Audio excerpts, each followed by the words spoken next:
The order was given between two others, neither of which Dominic Rallston, Duke of Carver, could later recall. He stood in the corridor outside the East Gallery with Crispin, his head footman, a list of minor commissions folded in one hand, and said it as he might have said any of them. "The portrait of the late Duchess in the gallery. Have it taken down this afternoon. Wrap it in Holland cloth and store it in the attic rooms. I shall be commissioning a new work for the space." Crispin, who had served the house for 11 years, did not blink. He noted it alongside a request to have the library shutters repaired and the silver candlesticks moved from the morning room to the dining room. The Duke moved on. The matter, to him, was settled before he reached the end of the corridor. Rowena heard it from the window seat of the small sitting room adjacent. The door had been left ajar, not by design, not by carelessness, simply because no one had thought to close it, which was itself a kind of carelessness. She had been reading, though the book had been open to the same page for the better part of an hour. She heard her husband's voice first, then Crispin's quiet acknowledgement, then the sound of boots continuing down the corridor. She turned the page she had not been reading, and turned the next one too, so that if anyone entered, they would see a woman deep in her book and think nothing of it. She had been married to Dominic for 4 months. She had been in this house for 3. The arithmetic did not quite align because there had been a month in London after the wedding, a month of introductions, of being presented to his acquaintances as the new Duchess of Carver with the particular care that society reserved for a second wife, which was to say that every compliment carried a footnote and every smile an audit. She had borne it with the composure that had recommended her to him in the first place, though he had not called it composure. He had called it suitability, which was the word a man used when he meant that a woman would not make demands he was unprepared to meet. Lady Elspeth Ralston, the first Duchess, had died 26 months before Rowena entered the house. She was present in the way that the dead are present in great houses, not as ghosts, but as architecture. Her taste was in the curtains she had chosen, the garden she had designed, the arrangement of furniture in the drawing room that no one had thought to alter, because no one could remember who had placed it, and so assumed it had always been thus. Her portrait in the East Gallery was a fine work, Elspeth seated beside a window with her daughter Nora on her lap, both of them caught in a wash of afternoon light that the painter had rendered with uncommon skill. Rowena had stood before it on her first morning in the house and thought that Elspeth looked like a woman who had known precisely where she belonged. Rowena was not jealous. She wished to be clear about this, though there was no one to be clear to. She had not married Dominic expecting to replace Elspeth in his affections. She had married him because her father, Mr. Geoffrey Wick, had died the previous autumn, leaving debts that made the family's position untenable, and because Dominic had offered for her hand through an intermediary with the straightforward efficiency of a man purchasing an adjacent parcel of land. She had accepted because the alternative was a slow and visible decline that would have consumed her mother and her younger sisters alongside her. She was not ashamed of this. It was a transaction, and she had entered it with her eyes open and her expectations modestly arranged. What she had not expected was to be erased on her behalf. The portrait came down at 2:30. Rowena did not watch, though she knew the moment it happened because the house shifted in the way that houses do when something is removed, a change in the quality of silence, as though the walls had drawn a breath and not released it. She was in the still room with Mrs. Ord, the housekeeper, reviewing the linen inventory. Mrs. Ord, who had served under Elspeth and had wept at her funeral and had accepted Rowena with the guarded courtesy of a woman who would not betray her former mistress by liking her replacement too quickly, said nothing about the portrait. But her pen paused over the ledger for a moment longer than the entry required, and Rowena understood that she knew. "The damask tablecloths," Mrs. Ord said, returning to the page. "There are 14. 2 want mending." "Have them mended," Rowena said. She went to the gallery after the inventory was complete. She went alone, and she went without hurrying, because she had learned in 4 months of marriage that haste was a form of confession, and she was not prepared to confess anything. The gallery was long and south-facing, its windows admitting the kind of clear May light that made the remaining portraits look both grander and lonelier than they deserved. The space where Elspeth's portrait had hung was obvious, a rectangle of wallpaper 1 shade darker than its surroundings, the ghost of a frame preserved in unfaded silk. The hook remained. No one had thought to remove it, or perhaps they had been instructed only to take the portrait and nothing more, and had obeyed with the precision that comes from not wanting to think too carefully about what one is doing. Rowena stood in front of the empty space for several minutes. She was not weeping. She was not composing a speech. She was thinking, with the quiet, methodical attention she brought to every problem, about where in this house a portrait of a dead woman and her daughter ought to hang if the living were to be honored, and the dead were not to be stored in an attic like furniture out of season. That afternoon, Nora came to the morning room as she always did after her lessons and sat in the chair nearest the window. Rowena was mending a hem, not because the household lacked a seamstress, but because the work gave her hands something to do while her mind worked elsewhere, and because her mother had taught her that a woman who could not mend her own clothes was a woman who had forgotten where she came from. "Mrs. Alderson says I may begin watercolors next month," Nora said. She did not look at Rowena when she spoke. She addressed the window or the garden beyond it, as though the information were being delivered to the air, and Rowena merely happened to be present. "That is good news," Rowena said. "Your mother painted, I think." "Mama painted flowers," Nora said. "There are 3 of her paintings in the upstairs corridor, bluebells and roses, and something Mrs. Ord says is called Love in a Mist." "Nigella," Rowena said. "It grows wild in the south garden. I have seen it." She planted it there. This was the most Nora had ever said about her mother in Rowena's presence. The child's voice was careful, controlled, a 7-year-old's imitation of composure that was so precisely done it made Rowena's chest ache, because a child should not need to practice steadiness when speaking of her own mother. "She must have had a fine eye for color," Rowena said, and kept her stitches even, and did not look up, because she had learned that Nora spoke most freely when she was not being watched. "Papa says she did." "Then Mrs. Alderson will find you a good pupil." Nora said nothing more. She sat in her chair and looked at the garden where her mother had planted nigella, and Rowena mended the hem and thought about the empty space in the gallery and the portrait wrapped in holland cloth in the attic, and a child who catalogued her mother's presence in the house the way a cartographer marks landmarks, the paintings in the corridor, the flowers in the garden, the curtains, the arrangement of chairs, as though she were afraid that if she did not keep count, the landmarks would be removed one by one until there was nothing left to prove that Elspeth Ralston had ever lived here at all. And now, of course, one of them had been.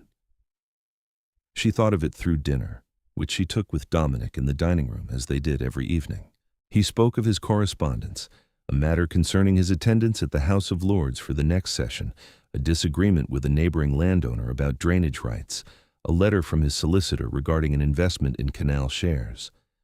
She listened with the attentiveness that he had come to expect from her, and that he mistook for contentment, because he was a man who measured the success of a marriage by the absence of complaint, and had not yet learned that silence could be the most eloquent complaint of all. "Nora's governess tells me she is progressing well with her French," he said, as though the child were a crop report. "She is," Rowena said. "She read to me from a fable yesterday. Her accent is better than mine." This was the most they had spoken about Nora in a fortnight. The child was 7, dark-haired like her mother, watchful in the way that children become when they have learned that the people around them are capable of disappearing without warning. Rowena had been cautious with her, not cold, never cold, but careful not to press affection upon a child who had not invited it. They had arrived at a kind of understanding. Nora would come to the morning room after her lessons and sit in the chair nearest the window, and Rowena would read aloud from whatever she was reading, and neither of them would call it what it was. Dominic retired to his study after dinner. Rowena went to the drawing room and sat beside the fireplace, which was unlit. The evening was warm enough, and looked at the wall above the mantel. There was a landscape there presently, competent but unremarkable, purchased by some earlier duke whose taste had run to the safe and the respectable. The wall was wide. The light, even in the evening, was good. Every visitor to the house was received in this room. Every caller, every neighbor, every dinner guest sat beneath whatever hung above that fireplace. She made her decision somewhere between the second cup of tea and the moment she set her embroidery aside. It was not a dramatic decision. There was no sharp intake of breath, no moment of trembling resolve. It settled over her like a change in temperature, noticeable only in retrospect. She waited until the house was asleep. This required patience. Mrs. Ord completed her rounds at 10:30. Pethick, the steward, checked the locks and extinguished the hall candles at 11. The kitchen staff had retired by 9:30. Dominic's study fell silent at 11:15. She heard his door close, his footsteps on the stairs, the soft, conclusive sound of his bedchamber door. She waited another hour.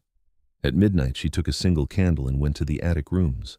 The stairs were narrow and uncarpeted, the wood cool beneath her stockinged feet, and the air was cold. Attics in May held the memory of winter longer than the rest of the house, as though warmth, like attention, rose only so far. The candle flame bent in the draught from the stairwell and threw long shadows across trunks and boxes and the accumulated surplus of a household that had been occupied for 6 generations. She found the portrait in the second room she tried, leaning against the wall between a rolled carpet and a writing desk, missing one leg. A cradle stood beside it, Nora's, Rowena supposed, or perhaps Dominic's own, kept for reasons no one could articulate and no one was willing to discard. The holland cloth had been draped loosely over the portrait. She removed it and looked at Elspeth's face in the candlelight, and Elspeth looked back at her with the composed half-smile of a woman who had sat for her portrait, knowing it would outlast her, but not knowing by how much. Nora, painted at perhaps 3 years old, sat on her mother's lap with one hand resting on Elspeth's arm, the gesture captured so naturally that the painter must have waited for it rather than arranged it. "I'm going to move you," Rowena said quietly. It was the only thing she said aloud the entire night. The portrait was heavy. It was not impossibly heavy. Elspeth had been painted at 3/4 length, not full, and the frame, though gilded, was not the largest in the house, but it was heavier than anything Rowena had carried before, and she was not a large woman. She managed it by tilting the frame and walking it on its corners, one side and then the other, down the attic stairs and along the first-floor corridor with the careful shuffling progress of someone moving something precious through a space not designed for it. Her arms shook. The gilded edge pressed into her palms, and she could feel the carved detail of the frame leaving marks on her skin that would still be visible the next morning, though she would wear long sleeves and no one would see them. The frame knocked against the wainscoting once, a sound that seemed in the silence as loud as a door slamming. She stopped and held her breath and listened. The house did not stir. The candle, which she had set on the console table at the top of the staircase, threw a long, thin light down the corridor that made her shadow and the portrait's shadow into one shape, a woman carrying another woman through the dark. In the drawing room, she took down the landscape, easier, lighter, smaller, and leaned it against the wall. She placed a chair before the fireplace and stood on it, and from the chair she could reach the hook that had held the landscape. The portrait's wire caught on the first attempt. She adjusted the angle, stepped down, moved the chair, and looked. Elspeth hung above the fireplace of the great drawing room, in the most prominent position in the house, where every visitor would see her. The candlelight caught the gold of the frame and the soft fall of light in the painting, and for a moment it seemed as though Elspeth were lit from within, the painted afternoon meeting the living night, and neither diminishing the other. Rowena replaced the chair. She picked up her candle. She left the room without looking back, because looking back would have meant she had done it for herself, and she had not. She did not know that Nora had watched her. The child had heard the sound of the frame against the wainscoting. Children sleep lightly in houses where people have disappeared, and had crept to the top of the stairs in her nightdress and bare feet and seen her stepmother carrying her mother's portrait down the corridor by candlelight. She had not called out. She had not followed. She had stood on the landing with her hand on the balustrade and watched until Rowena disappeared into the drawing room, and then she had gone back to bed and lain awake for a long time, looking at the ceiling, thinking thoughts that a 7-year-old does not have the words for, but that settle into the body like a kind of knowledge. The Duke found the portrait at 8:20 the following morning. He had come into the drawing room for a reason he later could not recall, to retrieve a book perhaps, or to check whether the fire had been laid for the afternoon. He stopped in the doorway. The portrait was directly ahead of him, centered above the fireplace, the light from the east-facing windows falling across it with the particular clarity that early morning brings to old houses. Elspeth's face, Nora's small hand resting on her mother's arm, the afternoon light in the painting meeting the morning light in the room. He stood there for a long time. Mrs. Ord, passing through the hallway, saw him and did not interrupt. Crispin, arriving to open the shutters in the breakfast room, saw him and redirected himself without being asked. The house, which had witnessed the removal and the restoration, held its breath again and waited. What Dominic felt in that doorway was not grief, though grief was part of it. It was not guilt, though guilt was there too, folded into the recognition the way a letter is folded into an envelope, present, contained, sharp at the edges. What he felt was the sudden and disorienting understanding that someone in his house possessed a moral imagination that exceeded his own, and that this person was the woman he had married for suitability and addressed with courtesy, and kept at the precise distance that allowed him to believe he was being kind when he was in fact being negligent. He went to find her. Rowena was in the breakfast room. She was seated in her usual chair, the one nearest the window, with a plate of eggs and toast and a cup of tea that had been poured but not yet touched. She was reading the morning's correspondence, a letter from her younger sister, and she did not look up when he entered. This was not performance.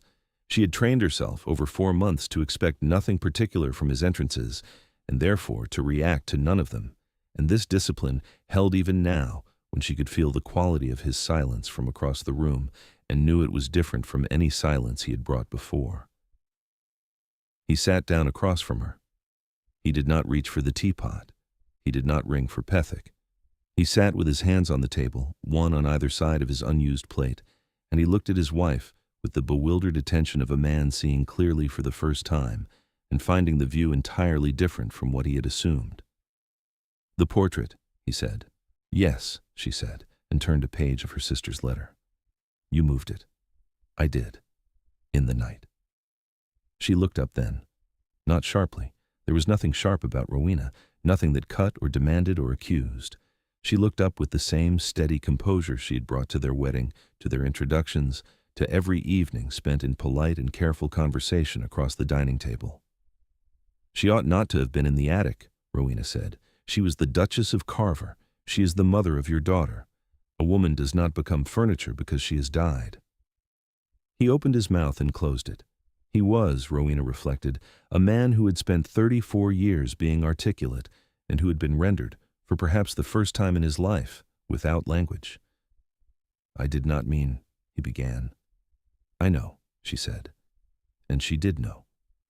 That was the precise nature of the problem. He had not meant to erase Elspeth. He had not meant to wound Nora. He had not meant to reduce his first marriage to an inconvenience to be cleared away.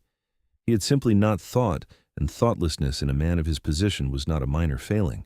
It was the one that did the most damage, because it wore the face of efficiency and spoke in the language of practicality and never once recognized itself as cruelty. "I should not have ordered it removed," he said. "No. I should have spoken to you, before. You should have spoken to Nora." This landed differently. She saw it in his hands, which tightened on the edge of the table and then released. Nora. The child he loved. He did love her, Rowena was certain of this, but loved in the manner of a man who believed that providing for a child and being present to a child were the same act, and who had not yet understood that a daughter who has lost her mother watches every subsequent adult with the fierce and terrified attention of someone cataloging escape routes. "You are right," he said. She picked up her teacup and drank. The tea was the temperature she preferred, not hot enough to scald, not cool enough to be unpleasant. She had learned to time it precisely. He sat with her through breakfast. He did not speak again, and she did not require him to. Pethick entered once to refill the toast rack and withdrew without a word, reading the silence with the practiced instinct of a steward who has served long enough to know when a room does not want him in it. The morning light moved across the table. Rowena finished her eggs.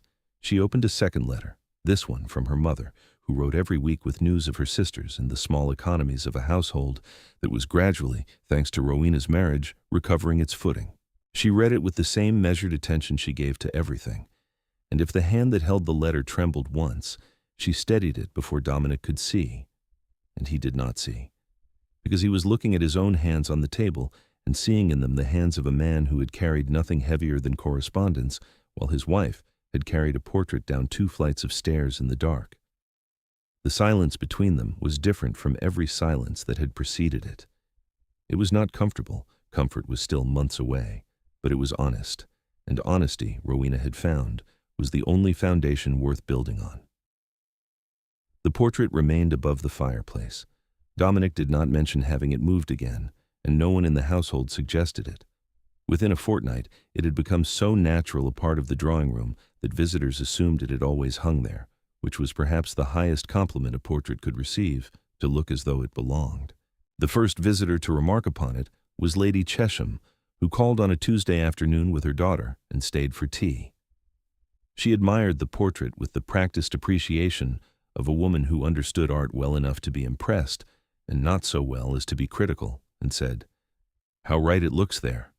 She must have been very beautiful." "She was," Rowena said. "And the child, that is Nora?" "Yes." Lady Chesham looked at the portrait and then at Rowena with the careful appraisal of a woman recalibrating someone she had previously underestimated. "Most women in your position," she said, and paused, and chose a different ending to her sentence than the one she had begun. "It is a generous placement." "It is the correct one," Rowena said, and poured more tea.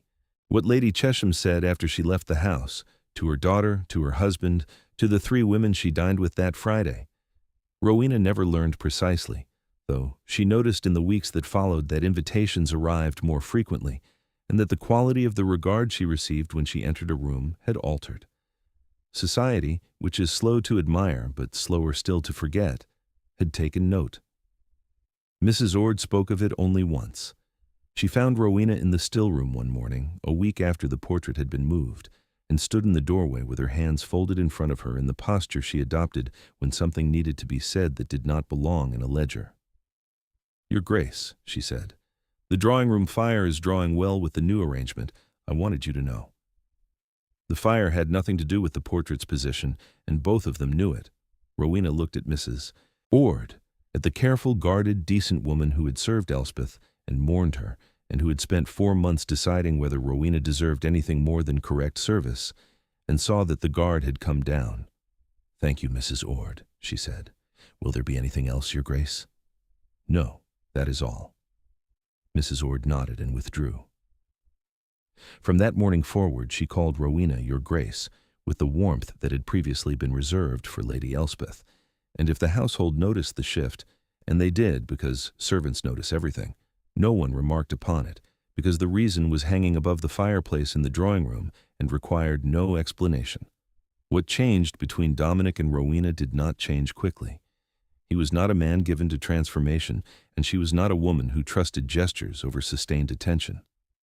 But he began, in the weeks that followed, to see her, not as a role filled or a position occupied, but as a person with preferences and opinions and a quality of perception that made him, if he was honest, slightly uneasy, in the way that a man becomes uneasy when he suspects that the woman across the breakfast table understands him better than he understands himself. He began asking her opinion on matters he had previously settled alone, not the drainage dispute or the canal shares, those he continued to manage with the confidence of long habit, but the household, the tenants, the education of his daughter. He discovered that Rowena had been quietly visiting the tenant families since her second week in the house, bringing food parcels and noting repairs needed, reporting none of it to him because she had not been asked and did not consider it her place to volunteer. He discovered that Mrs. Ord, who had greeted Rowena with guarded courtesy, now deferred to her on every domestic matter with the unspoken loyalty of a woman who had decided, on the evidence of one night's act, that the new Duchess deserved her allegiance. He discovered that Nora had begun sitting with Rowena every afternoon, not merely in the same room, but beside her, close enough to lean against her arm while Rowena read aloud, though neither of them acknowledged the contact. He came upon them once in the morning room, Nora's head resting against Rowena's shoulder, both of them intent on a book of botanical illustrations, and he stood in the doorway in much the same posture he had stood before the portrait, motionless, struck, aware that something was being built in his house that he had not commissioned and could not have designed, and that was more valuable than anything he had ever deliberately arranged. He spoke to Nora about her mother that evening. Not fluently. He stumbled, repeated himself, left sentences unfinished, but he spoke, and the child listened with the grave attention of someone who has been waiting a long time to be addressed. He told her that her mother had loved her. He told her that the portrait would remain above the fireplace for as long as the house stood. He told her that Rowena had put it there, and Nora, who already knew this, nodded and said, "I know, Papa. I watched her." He looked at his daughter and saw, for the first time, how much of what had happened in his house had happened without his knowledge, how much courage and decency and quiet endurance had been practiced in rooms he had not entered and hours he had not witnessed, and he felt the particular shame of a man who has been trusted to pay attention and has failed.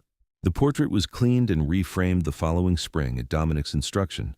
The same painting, the same position, a new frame that he chose with Nora, the two of them standing in the framer's shop in the village for the better part of an hour, debating the merits of gilt versus mahogany, while the framer waited with the patience of a man being paid by a duke.